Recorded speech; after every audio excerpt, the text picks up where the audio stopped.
Welcome to Custom Made in New York podcast, reminding women of their worth 1 week at a time. This show is dedicated to all women, custom made especially to win. I'm your host, Ravin Joseph. Hi everyone, thank you so much for tuning in this week to episode 20 of Custom Made in New York podcast. This week's episode, it's time to have the conversation with our white friends. This is a difficult conversation, but it needs to be done.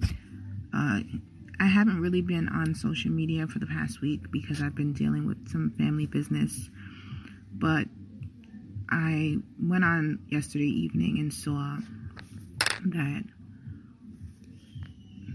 another murder happened by a police officer.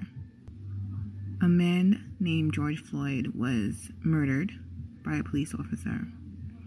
I couldn't watch the whole video because things like that they really get to me. And at the same time, even though I only saw part of the video, I still could not sleep last night. And so I wanted to talk about this today. Custom Made in New York, we do talk about community, wellness, sisterhood, and this is about community, our community.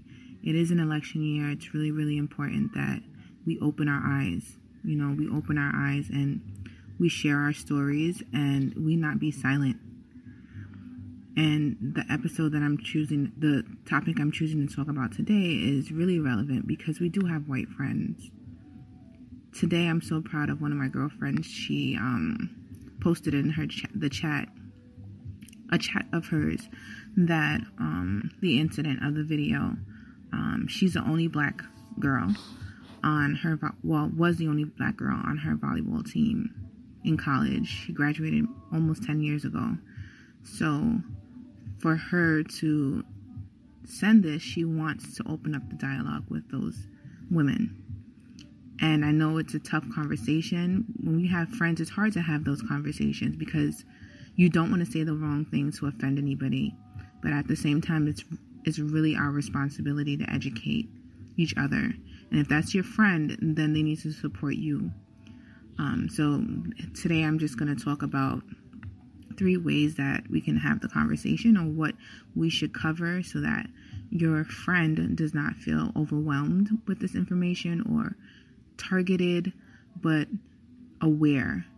And I can talk about this for so long, and although I want to talk about it and discuss what we can talk about with our white friends. At the same time, there are many of us who aren't doing anything. We might see the post, scroll by, and not act, right? We might complain and not act, and that's not okay for us. And for those of us who are beyond that, we do need to have a conversation with our white friends. So one of the things that we can do is encourage our friends to have the conversation. So start that conversation. Ask them, what they think about what has been going on, and direct them in the conversation, because a lot of people don't see color, and White privilege does exist whether they believe it or not. Often what their excuse is, everybody's treated the same, but clearly there are too many examples to name of victims to police brutality, victims of racism. I'm getting to the point, to be totally freaking honest right now, I just really feel like white people are calling the cops just to see us murdered. Like, I was scrolling through social media and saw different examples of racism. These 3 black businessmen were using a private gym, and this white guy came into the gym and saw them and asked to see their ID cards, and then proceeded to call the cops when they refused to show it. Like, it's sickening. It's really sickening. Like, why do you need to call the cops? What is it the business of you? Not even call management or something like that. Call the cops for what? Why? Do you own the building? Are they trespassing? Like, I don't know. So having the conversation and redirecting or educating them and just being patient. If it's really your friend, understand that your friend probably doesn't know everything. Some of us don't even know our own history.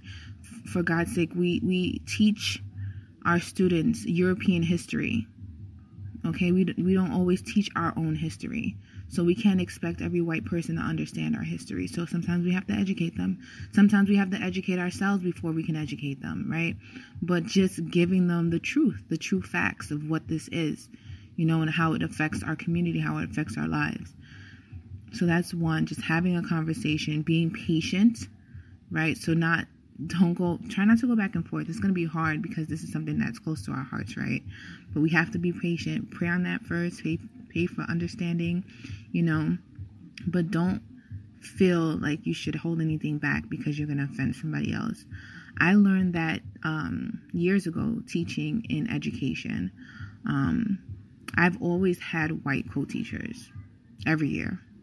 And sometimes, like in my first couple of years, to be honest, I was afraid to talk the truth to my black and brown students when my co-teacher was assigned the period, because I didn't want to offend them. I didn't want there to be tension, right? And then I thought to myself, that doesn't make any damn sense. Stop being a punk, because they need to hear the truth. They need to know what's going on. They're teaching kids that these facts, these current events, these, the history is impacting them. They need to know that because they're working with them.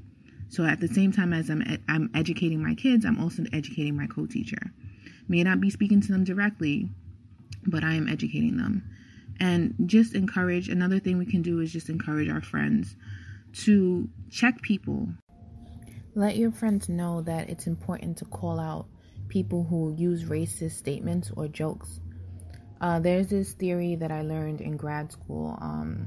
It's called the broken windows theory, and it's a criminology term that talks about visible signs of crime, like small things that actually further the crime, that make it worse, because you're not addressing the small things that are happening, then it's going to cause a fire, basically.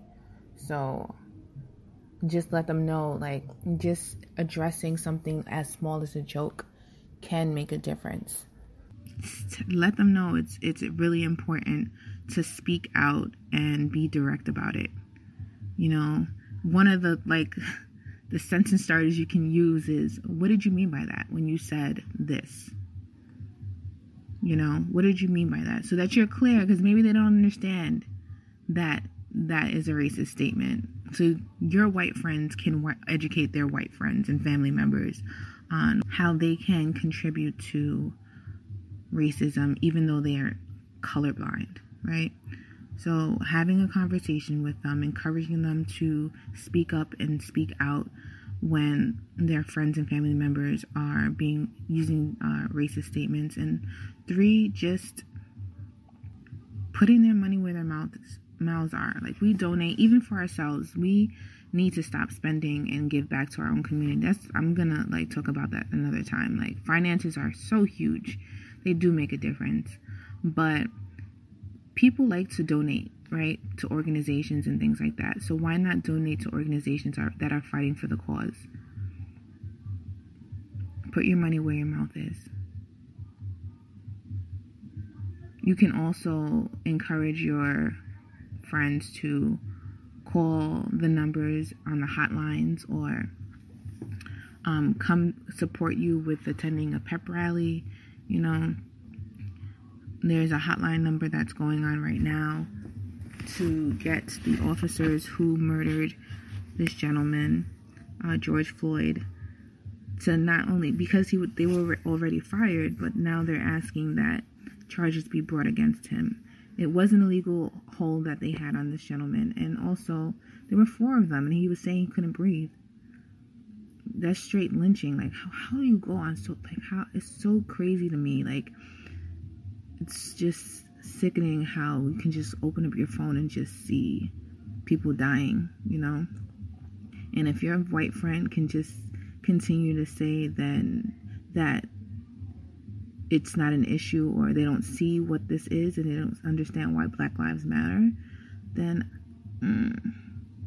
I think it's time for you to find a new friend. But that decision is really up to you. I really encourage you now to be intentional about supporting your community, finding a way, because I know in our communities especially, we're super busy with our families and things like that, but at the same time, if we want to talk about our future, we can't always worry about right now. Primary elections are coming up. What's his face? That guy is running for re-election for the president's seat, and now he's tweeting saying how he's asking for an investigation into George Floyd's murder. And it's just, pay attention to the politicians. You know they are fake people, majority of them. You understand? So know when your primary election is coming up. Know to be there. If you need to file for an absentee ballot because you may not be able to make it to the polls, this is so important that you find a way to vote. You need to find a way. Every vote counts, even if you think it doesn't. This year is just going to be so crazy with everything going on, but you have to think of others too. We're here to help each other. We're here to build community, and one way to do that is to vote. So go ahead and have that conversation with your white homies. Let me know how it goes. You can email me at custommadeinnewyork@gmail.com. You can DM me at custommadeinnewyork on Instagram.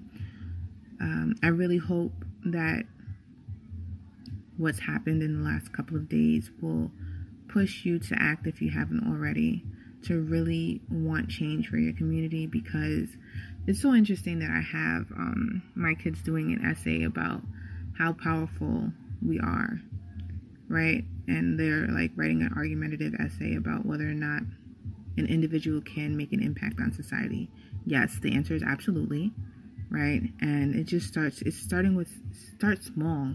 I'm not saying to go just like do something over the top that you can't manage, but start small. And it can include just having conversations and opening dialogue with your white friends. So I thank you again for tuning in this week to episode 20. And I will look forward to speaking with you all next week. Take care.